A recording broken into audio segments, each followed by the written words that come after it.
नमस्कार दोस्तों, आज मैं बात करने वाला हूँ वर्चुअल रैम के बारे में कि आखिर एक वर्चुअल रैम क्या होती है। सीधे शब्दों में इसका मतलब ये है कि आप जो भी 4 जीबी की अगर रैम है तो वो 5 जीबी की हो जाएगी, ठीक है ना। कोई 12 जीबी की रैम है तो वो 15 जीबी की रैम हो जाएगी। अब ये फ़ोन में कैसे संभव है? अभी तक तो कंप्यूटर में था, ठीक है ना, लेकिन ये वर्चुअल रैम का नया कॉन्सेप्ट कंपनी अब अपने फ़ोन में जो है आजमा रही है और इसी के बारे में बात करने वाला हूँ मैं। तो आज जो है Realme 8 नाम का जो एक फ़ोन का एक नया वर्जन लॉन्च हुआ है। फ़ोन तो पहले लॉन्च हो चुका था, लेकिन उसका एक नया वर्जन 4 जीबी रैम और 64 जीबी इंटरनल स्टोरेज वाला एक नया वर्जन लॉन्च हुआ है। उससे पहले भी 2 वर्जन लॉन्च हो चुके थे, जो कि 4 128 था और एक 8 128 था, ठीक है। जो कि अब ये इंडिया का सबसे सस्ता 5G फ़ोन बन चुका है इस वर्जन के साथ, 464 वाले के साथ 14,000 के तकरीब, ठीक है। वो दोनों पहले 15,000 और 17,000 के थे, ठीक है, 8 जीबी रैम और 6 जीबी रैम वाले। लेकिन इसमें सवाल ये है कि इस फ़ोन के बारे में मैं बता सकता था और साथ साथ वर्चुअल रैम भी बता सकता था, लेकिन वीडियो लंबी बनती। लेकिन इसमें एक नया कॉन्सेप्ट है, वो है वर्चुअल रैम का, मतलब कि 4 जीबी वाली जो है उसको 5 जीबी रैम कर सकते हैं, ठीक है ना। यानी कि वो 4 से 5 जीबी हो जाएगी, 1 जीबी बढ़ जाएगी, और जो 8 जीबी रैम है वो 11 जीबी रैम हो जाएगी। तो ये वर्चुअल रैम है जो कि कंपनी अभी इस टाइम बहुत ज़्यादा कर रही है और अभी आने वाले समय में यही नई चीज़ें वर्चुअल रैम आपको देखने को मिलेगी, ठीक है। सीधे शब्दों में आपको बताता हूँ मैं, जितना भी ऑपरेटिंग सिस्टम होता है, चाहे वो कंप्यूटर का चाहे फ़ोन का, वो सारा मेमोरी मैनेजमेंट देखता है, ठीक है।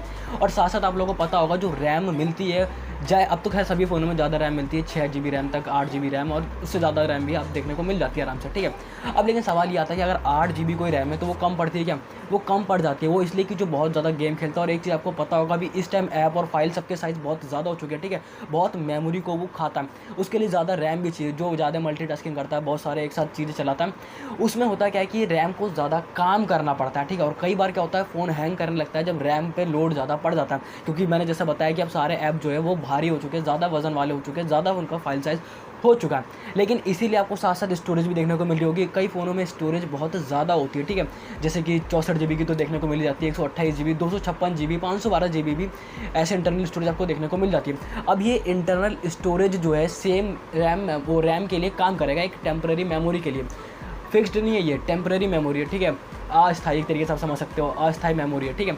जैसे आप लोगों को पता होगा जो कंप्यूटर होता है उसमें 2 तरह के ग्राफिक कार्ड आते हैं, ठीक है ना। एक तो इंटीग्रेटेड आता है और एक डेडिकेटेड आता है, ठीक है। पहले ज़्यादातर क्या होता था कि इंटीग्रेटेड ग्राफिक कार्ड का इस्तेमाल होता था, यानी कि वो जो ग्राफिक दिखाने के लिए रैम का इस्तेमाल करेगा। 2 जीबी की रैम है, 2 जीबी का इंटीग्रेटेड कार्ड है और 4 जीबी की रैम है, तो वो 4 में से 2 जीबी तो ग्राफिक के लिए इंटीग्रेटेड कार्ड इस्तेमाल करेगा ग्राफिक का। अब क्या डेडिकेटेड आ चुके हैं, अगर 4 जीबी का डेडिकेटेड ग्राफिक कार्ड है तो वो खुद ही ग्राफिक का अपना काम करेगा, और जो रैम है वो अपना पूरी रैम अपने खुद इस्तेमाल करेगी। तो यही कॉन्सेप्ट आप इसमें समझ सकते हो वर्चुअल रैम का। मान के चलो कि जैसे आप कोई फ़ोन में, जैसे मैंने बताया कि 12 जीबी रैम वाला, और ऐसा नहीं कि फ़ोन लॉन्च नहीं हुआ है, Realme 8 हो चुका है, ये जो अभी आज एक नया वर्जन लॉन्च हुआ है, इसमें आपको वर्चुअल रैम देखने को मिल जाएगी, जिसमें 4 जीबी रैम 5 जीबी तक हो सकती है, ठीक है, और 8 जीबी रैम 11 जीबी तक हो सकती है। इससे पहले जो है Vivo X60 सीरीज़ में भी हो चुका है, यानी कि Vivo X60 Pro, ठीक है, इन सीरीज़ में भी हो चुका है, जिसमें आपको वर्चुअल रैम देखने को मिलती है, ठीक है। इसके अलावा OnePlus की 9 सीरीज़ में भी आपको वर्चुअल रैम देखने को मिल जाएगी। अब इसमें होता क्या है, मैं उदाहरण के तौर पर आपको बताता हूँ। जैसे कि मान के चलो कि 12 जीबी की रैम है, ठीक है। अब जैसे आप सेटिंग में जाके देखोगे, अगर उसमें वर्चुअल रैम है तो वो सेटिंग के ऑप्शन में आपको दिखेगा कि 12+3 लिखा रहेगा वहाँ पे। अब 12+3 है, तो अब आप सोचोगे कि अगर हमको वर्चुअल रैम का इस्तेमाल करना है, एक्स्ट्रा 3 जीबी रैम, यानी कि टोटल 15 जीबी रैम हो गई। लेकिन ये कैसे कर सकते हैं? मैंने पहले बता दिया कि ये टेम्पररी है, ठीक है ना। अगर ये फिक्स्ड होती तो सीधा 15 जीबी की ही मेमोरी देखने को मिलती है रैम में, लेकिन ऐसा नहीं है। मैं आपको बता देता हूँ, आपको कोई मैनुअली करने की ज़रूरत तो नहीं है। जब जो है फ़ोन को लगेगा, जब आप ज़्यादा जो हैवी गेम खेलता है, ठीक है ना, ज़्यादा ग्राफिक वाले, मल्टीटास्किंग, इसी में ज़्यादातर फ़ोन लोड पड़ता है फ़ोन पर, ठीक है ना।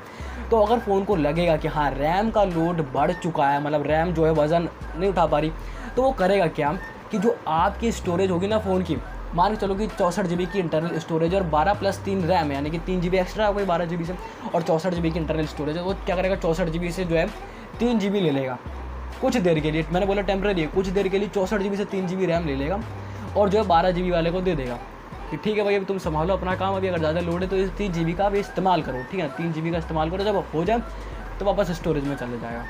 तो इस तरीके से वर्चुअल रैम काम करती है। और लेकिन उसके लिए जो है स्टोरेज खाली रहना चाहिए, ये नहीं कि 64 जीबी की है और सिर्फ 1 जीबी खाली है तो वो फिर काम नहीं कर पाएगा, क्योंकि 3 जीबी उसको चाहिए वर्चुअल रैम। तो इस तरीके से काम करता है, जब भी रैम पर लोड पड़ेगा तो वो एक्स्ट्रा स्टोरेज से ले लेगा, और ये काम भी ऐसे करता है, रैम और जो स्टोरेज होती है, ठीक है ना, उससे ये वर्चुअल रैम काम करती है। और ये नया कॉन्सेप्ट है कंपनी की तरफ से, ठीक है ना।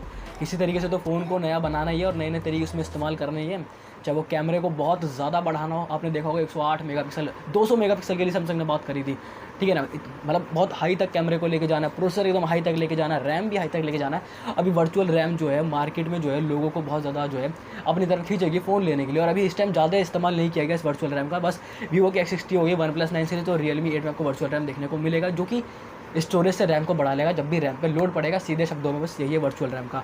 तो उम्मीद करता हूँ कि आपको अच्छी तरीके से समझ आ चुका होगा कि आखिर एक वर्चुअल वीडियो में इतना था वर्चुअल रैम को लेकर। उम्मीद करता हूँ आपको वीडियो जरूर काम की लगी होगी और कुछ जानकारी जरूर मिली होगी। बाकी आपसे मिलेंगे एक नई वीडियो में एक नई जानकारी के साथ, तब तक के लिए जय हिंद, वंदे मातरम।